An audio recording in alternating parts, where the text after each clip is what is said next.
Hi there, and welcome to Her Season of Strength, where women over 40 reclaim their bodies, their energy, and their voices without apologies. I'm Kim Duffy, registered dietitian, personal trainer, mom, and your biggest hype woman when it comes to aging like you mean it. This show isn't about chasing skinny or counting wrinkles. It's about building real strength, physical, emotional, and hormonal. Each week, I'll share straight-talking nutrition tips, sustainable fitness strategies, and conversations that help you feel powerful in your skin once again. Menopause isn't an ending, it's only the beginning. This is your season of strength. Hello. Welcome back to Her Season of Strength. I am so glad you're here with me today. I have had a crazy couple of weeks. I just finished my 5-day midlife momentum challenge, which was basically just kind of brief little taste, 5 days of workouts on my Trainerized program and 5 days of just some nutrition focuses each day that were easy, simple things like increasing protein, maybe having more balanced type meals.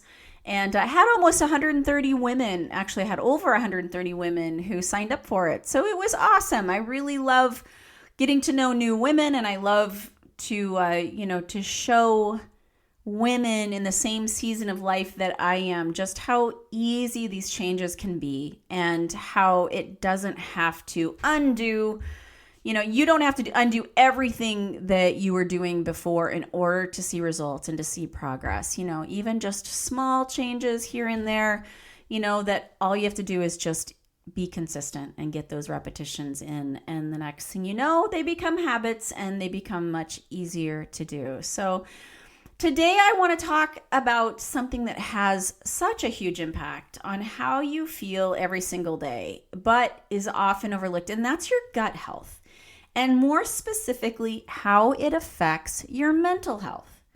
Because we know in this stage of our lives, we can start to feel more irritable. We can start to deal with things like brain fog or, just feeling kind of out of it, not feeling like ourself. And sometimes it's not just related to the change in your hormones. It can be related to your gut.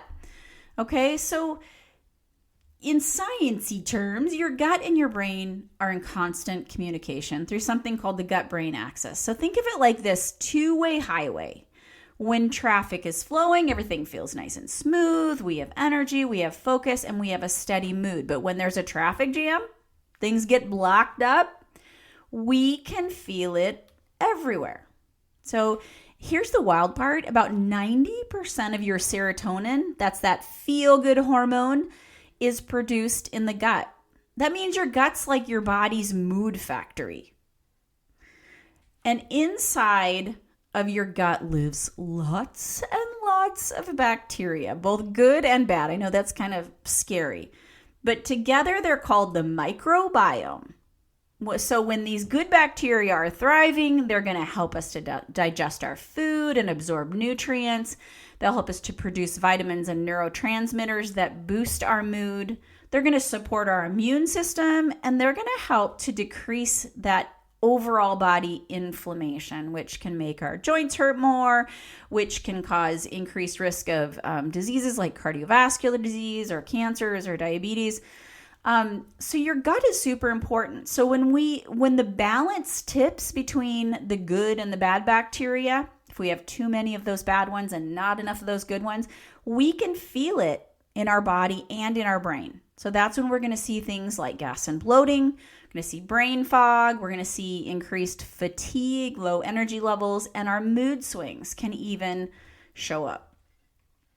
So why specifically do women over 40 need to pay attention? Because as our estrogen levels dip during perimenopause and menopause, the diversity or the different types of our gut bacteria can decrease.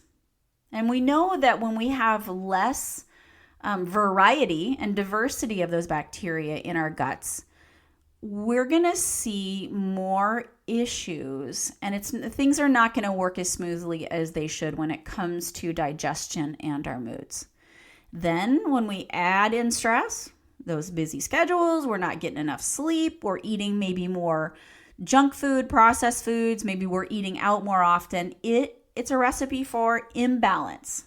So that's why women in midlife often notice that they're having more stomach issues and more mood changes, which are happening simultaneously, which are just, make life wonderful, right? Those two things. So why specifically can those food sensitivities increase? So like if you're finding, you're like, all of a sudden I can't eat dairy, or I can't, I don't tolerate wine, or I don't tolerate coffee, or, certain foods that you can no longer eat. You can't eat fish anymore.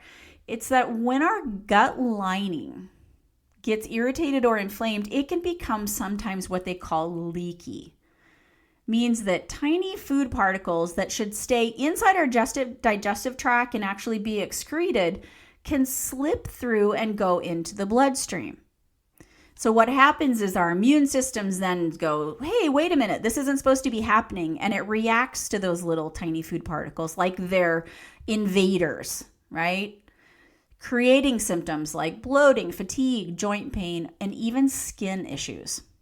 That's why foods you used to tolerate just fine can suddenly give you issues. Okay, the good news is that as we strengthen our guts and strengthen those junctions of the lining of our gut, it can reduce those sensitivities and actually calm your system down. Okay, so it's not, all is not lost. So what are some signs that our gut might be out of balance? It's going to be things like gas and bloating.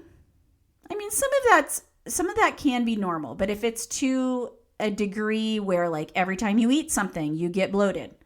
Maybe you have extreme constipation. Maybe you're only having bowel movements once a week or twice a week. That's not enough, right? Or maybe every time you eat something, you're running to the bathroom, or you're having frequent loose stools during the day.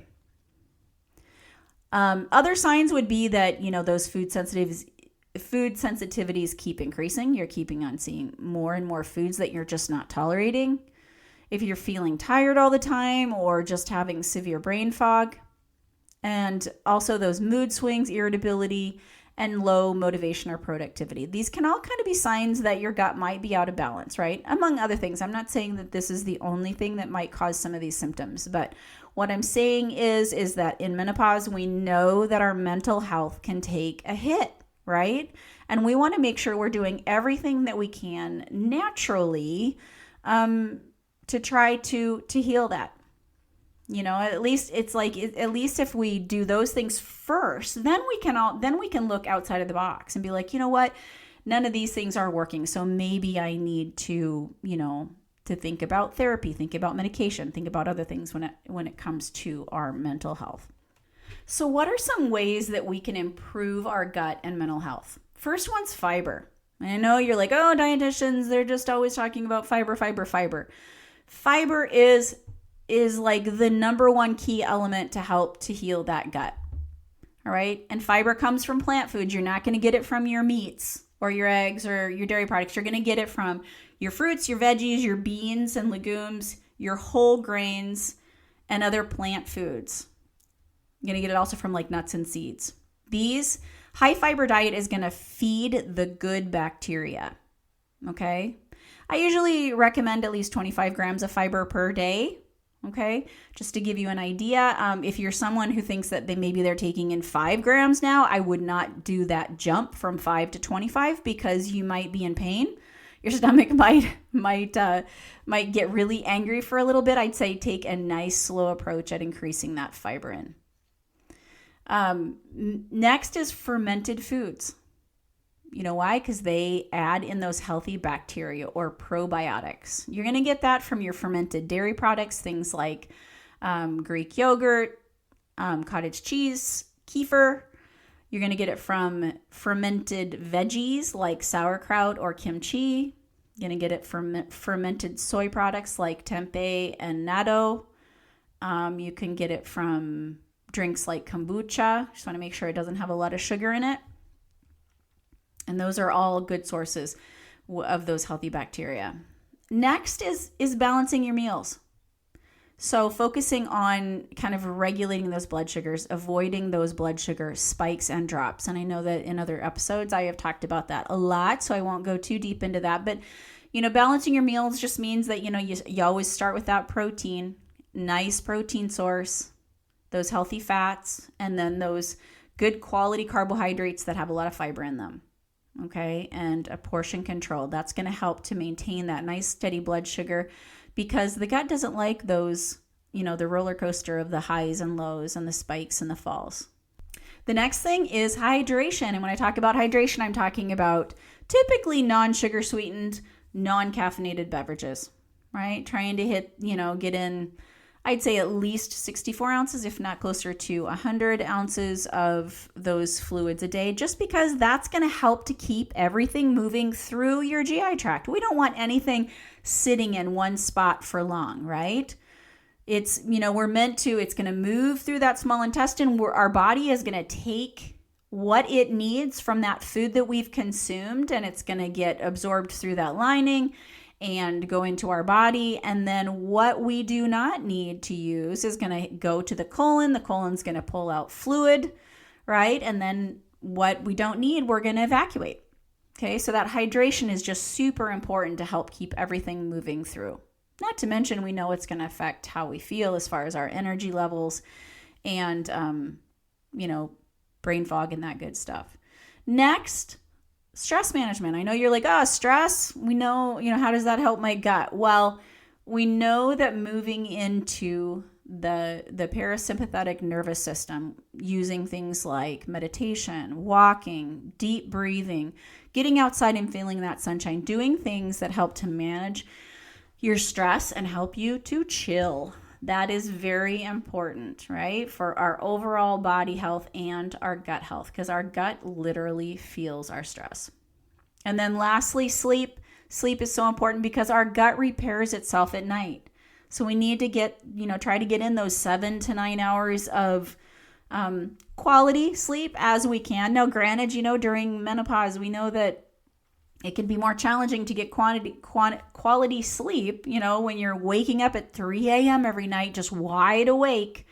But trying to have that nice sleep habits, the sleep routines, like, trying to turn your phone off at least an hour or two before bed so that you're not, your brain's not trying to process all of the things that you watched on your phone, helps to decrease that dopamine level that could keep you up.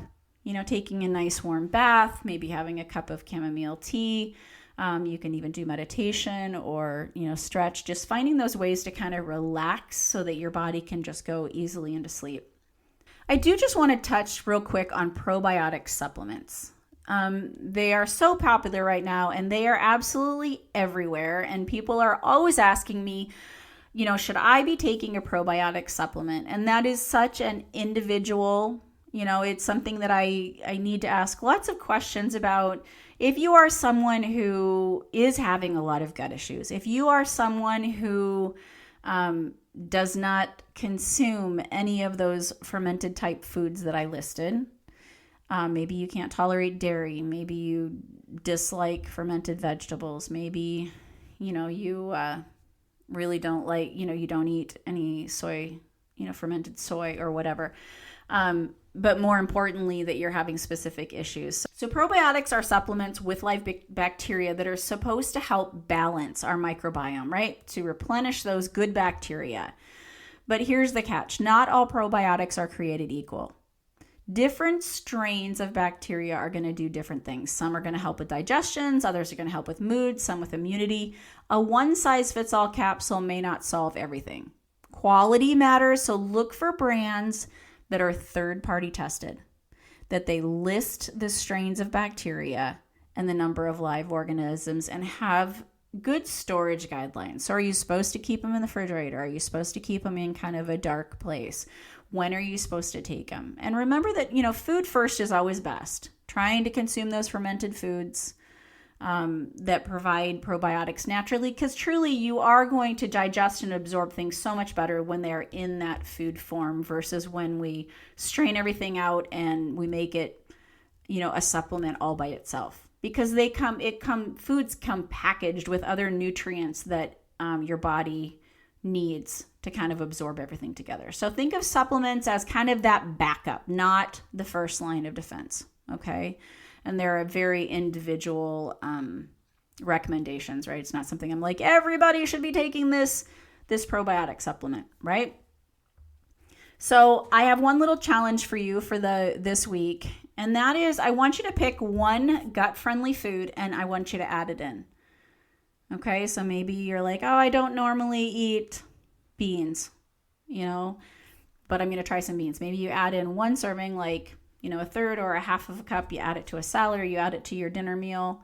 Maybe you try to eat higher fiber carbohydrates. Maybe you add in a few extra servings of vegetables. Maybe you add in a snack of cottage cheese, or your breakfast, you add in some Greek yogurt.